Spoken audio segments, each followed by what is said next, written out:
Hi, Dr. Palmer. This is Sabrina Zink. I'm going to be talking about my trending article that I chose. I had incentives and rewards, and I chose the trending article when employee incentives go wrong.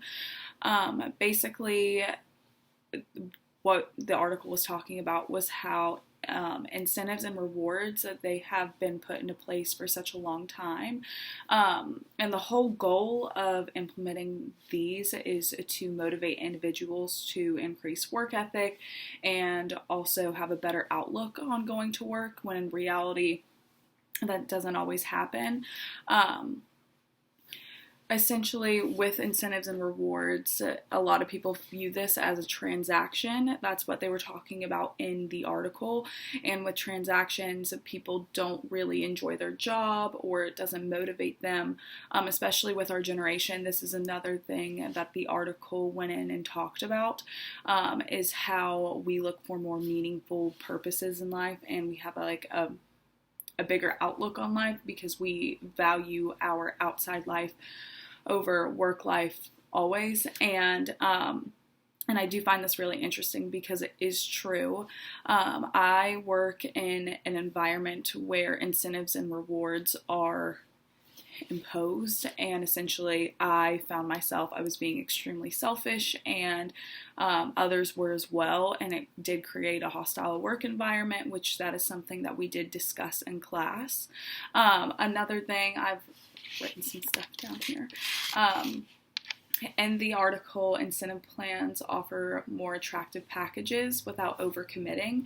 Now, this is true on paper, but from what I've experienced and also what the article is talking about, if an employee does not meet the standards, it's not going to affect the company, but it also devalues them as a worker, just because it doesn't make their value anymore to the company.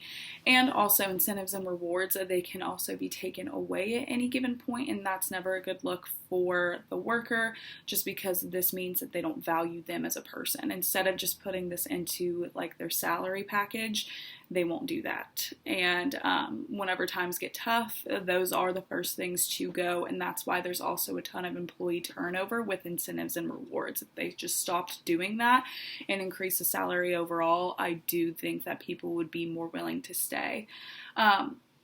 Another aspect in the article that I found interesting was Liz Supinski. She wrote, plans need to be calibrated to a level that organizations can spend in most years. Taking away or reducing an existing plan is poorly received by employees, which that is also very true.